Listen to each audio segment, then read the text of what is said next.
तो भैया हाल ही में करणवीर मेहरा ने बिग बॉस 18 जीत के ट्रॉफी अपने नाम कर ली और मैंने अपना सिर खुजा के एक ही बात सोची, that are we choosing our idols wisely? नहीं समझे तो इनसे मिलिए। ये है गुकेश तोमराजू, एक रियल आइडल जो youngest undisputed world chess champion बना और भारत का नाम रोशन किया। मगर जब ये वर्ल्ड चैंपियन बन के इंडिया लौटे देन नोबडी केयर्ड। और अब मिलिए बिग बॉस कंटेस्टेंट से जिनका सबसे बड़ा अचीवमेंट है रोड पे एनक्रोचमेंट करके कंट्रोवर्सीज करना, लोगों को अपनी कार से उड़ा देना और कहना कि ये तो हमारा रोज का काम है। कोई बात नहीं, रोज का यही काम है। और कुछ लोग तो इतने गए गुजरे हैं कि वो आपको नालियों में लेटे हुए भी दिख जाएंगे, मगर लोग इनको ऐसे सेलिब्रेट करते हैं जैसे मानो इन्होंने आग का आविष्कार कर दिया हो। तो अब सवाल उठता है कि आखिर क्यों इंडिया में लोग इस शो के लिए इतना पागल हैं? क्या ये शो इतना फेम और पॉपुलैरिटी डिजर्व भी करता है? And the most important question कि क्या ये शो हमारे यूथ को बर्बाद तो नहीं कर रहा? वीडियो को एंड तक जरूर देखना क्योंकि ये एनालिसिस आपकी आंखें खोल देगा। So ladies and gentleman, welcome to the root cause analysis of Bigg boss.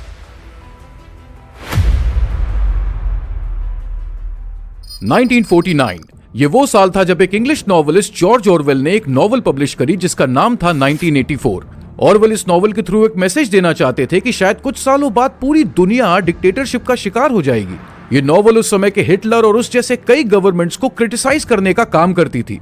इस नॉवल में स्टोरी थी एक बिग ब्रदर नाम के इंसान की जो हर समय हर इंसान पर नजर रखता है। अब यूं तो ये बस एक इमेजिनरी कॉन्सेप्ट था, लेकिन इसे रियलिटी में बदलने का काम किया नीदरलैंड के जॉन डे मॉल जूनियर ने। ईयर 1999 में जॉन ने एक टीवी शो बनाया जिसके कॉन्सेप्ट काफी हद तक 1984 नॉवल से इंस्पायर्ड थे, जहां कुछ लोगों को एक घर में बंद कर दिया जाता है और वो सब लोग 24 आवर्स बिग बॉस की देखरेख में रहते हैं और उनके ऑर्डर्स भी फॉलो करते हैं। ये शो उस समय काफी पॉपुलर रहा एंड जल्द ही काफी सारी कंट्रीज ने इस शो को कॉपी करना शुरू कर दिया, जिसमें से एक कंट्री हमारा इंडिया भी था। सेम कॉन्सेप्ट को कॉपी करते हुए इंडिया में नवंबर 2006 में बिग बॉस शो एयर किया गया।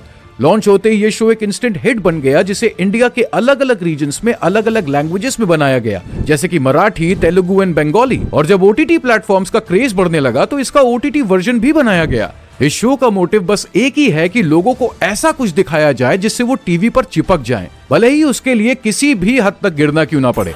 अब आप सोच रहे होंगे कि आखिर लोग ऐसे शो को देखना पसंद क्यों करते हैं, तो उसके पीछे भी कुछ साइंटिफिक और साइकोलॉजिकल रीजंस हैं। चलिए उनके बारे में भी बात कर लेते हैं। अब इस नॉनसेंस शो को देखने के पीछे का रीजन दो वर्ड्स में छुपा हुआ है और वो है सैडिज्म एंड वॉयरिज्म। पहले सैडिज्म की बात कर लेते हैं। तो सैडिज्म का मतलब होता है कि दूसरों को दर्द या तकलीफ पहुंचाकर एड्रेनलिन रश पाना या मजे लेना। इसका मतलब सिर्फ फिजिकल तकलीफ नहीं बल्कि इमोशनल या साइकोलॉजिकल दर्द देना भी हो सकता है, और जो इंसान इसके मजे लेता है उसको सैडिस्ट कहते हैं। बिग बॉस शो ऐसे ही सैडिस्टिक बिहेवियर को प्रमोट करता है और कुछ लोग इस सैडिस्टिक प्लेजर को एक्सपीरियंस करने के लिए ये शो देखते हैं। नेशनल इंस्टीट्यूट ऑफ हेल्थ की स्टडी ने तो सैडिज्म का लिंक साइकोपैथ से भी किया है और इसे डिसऑर्डर तक बताया है। 2018 में आई राजशासन मूवी तो आपको जरूर याद होगी, जिसमें क्रिस्टोफर नाम का एक विलन होता है जो फीमेल्स को टॉर्चर करके अपनी ये सैडिस्टिक रिक्वायरमेंट को पूरा करता है। एवरीडे सैडिज्म के कई और एग्जांपल्स आपको रास्ते में चलते चलते भी मिल जाएंगे, जहां एक एक्सीडेंट को देखकर भीड़ जमा तो हो जाती है लेकिन लोग घायल को बचाने की जगह उसे खड़े देखते रहते हैं। अगर पड़ोस में लड़ाई हो जाए तो सारे मोहल्ले वाले उन्हें देखकर मजे लेते हैं। ऐसे ही सैडिस्टिक लोगों को सैडिज्म का डोज घर बैठे टीवी पे मिल रहा हो तो लोग तो उसे देखेंगे ही ना यार। बिग बॉस में इसी डेली लाइफ सैडिज्म को प्रमोट किया जाता है। टास्क ऐसे डिजाइन किए जाते हैं जहां लोगों को तकलीफ हो ताकि व्यूअर्स को मजा आ सके। इसके अलावा बेइज्जती की जाती है, गाली गलौज होती है। इनफैक्ट एक कंटेस्टेंट ने तो अपना यूरिन भी लोगों के ऊपर फेंक दिया था और ना जाने क्या क्या। बिग बॉस लोगों को सैडिज्म का डोज तो देता ही है और साथ ही अपने साथ ले आता है वॉयरिज्म। वॉयरिज्म का मतलब होता है दूसरों की पर्सनल लाइफ या प्राइवेट चीजें देख के मजे लेना, जैसे उनकी पर्सनल लाइफ या उनकी प्राइवेट मोमेंट्स को ऑब्जर्व करना बिना उनकी परमिशन के। ये सुन के आपको मोहल्ले की आंटियां जरूर याद आ जाएंगी जिनकी आंखों में एक सीसीटीवी कैमरा लगा होता है। इसी तरह से बिग बॉस के घर में भी सीसीटीवी कैमरास के थ्रू ऑडियंस कंटेस्टेंट की प्राइवेट लाइफ को देखकर एंटरटेन होती है। ये वॉयरिस्टिक टेंडेंसी को बढ़ावा देता है। इस शो में लोग अपनी प्राइवेट लाइफ की लव स्टोरी सुनाते हैं, वो कितनी बार जेल जा चुके हैं इतनी प्राउडली बोलते हैं जैसे उन्हें पद्मश्री मिला हो। यहाँ तक कि एक सीजन में देश के एक पॉपुलर कॉमेडियन की एक गर्लफ्रेंड को लाकर ये प्रूफ किया गया कि वो कितना बड़ा प्लेबॉय है। कुछ इसी तरह से ये शो वॉयरिज्म का एक बढ़िया डोज ऑडियंस को देता है जो कि काफी ज्यादा एडिक्टिव है। नेशनल इंस्टीट्यूट ऑफ हेल्थ की एक और रिपोर्ट को देखिए, जहां ये साफ पता चलता है कि इंडिया के 35 से 47% पॉपुलेशन का इंटरेस्ट वॉयरिज्म में है। अब जाहिर सी बात है कि जहां एक देश के ऑलमोस्ट 50% लोगों का इंटरेस्ट वॉयरिज्म में है, तो ऐसे शो तो शायद सेंचुरीज तक चलेंगे भाई। अब सैडिज्म और वॉयरिज्म के कॉन्सेप्ट को पीछे छोड़ते हैं और इस मुद्दे पे बात करते हैं कि आखिर इस शो में होता क्या है। इस शो का एक कॉमन पैटर्न है जो हर साल फॉलो होता है। इसके कंटेस्टेंट्स होते हैं कुछ पुराने रिटायर्ड हो चुके एक्टर्स एंड डायरेक्टर्स जो अपने करियर को रिवाइव करना चाहते हैं, कुछ कंटेस्टेंट जिनकी तरफ शो बायस्ड होता है और अक्सर उन्हें लाडला या फेवरेट बुलाया जाता है। इसके अलावा लव एंगल्स बनाता हुआ दो हंसों का जोड़ा, एक कैरेक्टर जो ऑलरेडी डाइवोर्स है और इस शो में एक पार्टनर की तलाश कर रहा है। इसके अलावा एक मैरिड कपल जिसके बीच में बिग बॉस खुद दरार डालने की पूरी कोशिश कर रहे हैं, और कुछ इन्फ्लुएंसर्स जिनकी वजह से टीवी ना देखने वाले लोग भी इस शो को फॉलो करें। और क्योंकि इस शो में एडल्ट कंटेंट नहीं डाल सकते हैं, इसलिए एक से दो ऐसे कैरेक्टर्स जो इनडायरेक्टली रिवीलिंग कपड़े पहने और ठरकी ऑडियंस को एंगेज कर सके। बाकी फेक बिहेवियर करना, चिल्लाना और लड़ना, ये ट्रेट सब कंटेस्टेंट्स में कॉमन है। इन कंटेस्टेंट्स को छोटी छोटी बातों पे गुस्सा आता है, जैसे मेरे कपड़े क्यों टच किए, मेरे बेड पे क्यों सोए और मुझे उल्टा कैसे बोल दिया। सच में यार, अगर ये लोग बिग बॉस में ना होते तो क्या आपको लगता है कि इतनी छोटी छोटी सी बातों पे ये रिएक्ट करते? हमें तो नहीं लगता।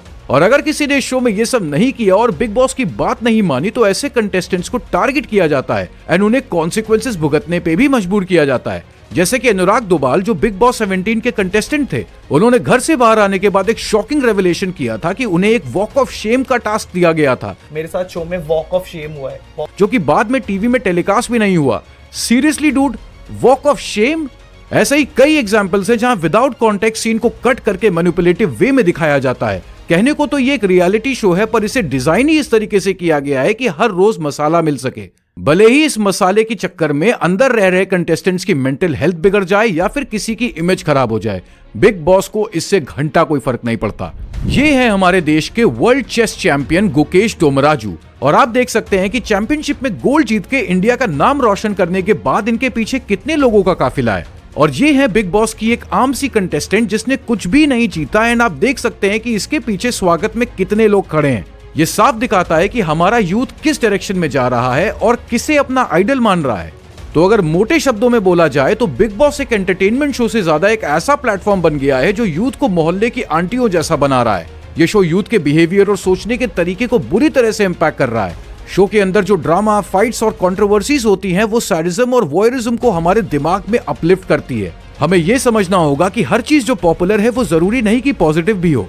यूथ को अपनी टाइम और एनर्जी को ऐसी चीजों में लगाना चाहिए जो उन्हें इंस्पायर करे और उनकी ग्रोथ में मदद करे, ना कि बस टीआरपी ड्रिवन एंटरटेनमेंट के लिए अपनी वैल्यूज को कॉम्प्रोमाइज करें। तो आप डिसाइड करें कि आप क्या देखना चाहते हैं, एक कंस्ट्रक्टिव और पॉजिटिव कंटेंट या फिर एंटरटेनमेंट के नाम पर नेगेटिविटी का कंजम्पशन। अगर ये वीडियो आपको इन्फॉर्मेटिव लगा हो तो लाइक करें, शेयर करें और अपना ओपिनियन कमेंट सेक्शन में जरूर बताएं, because your views are important for the society.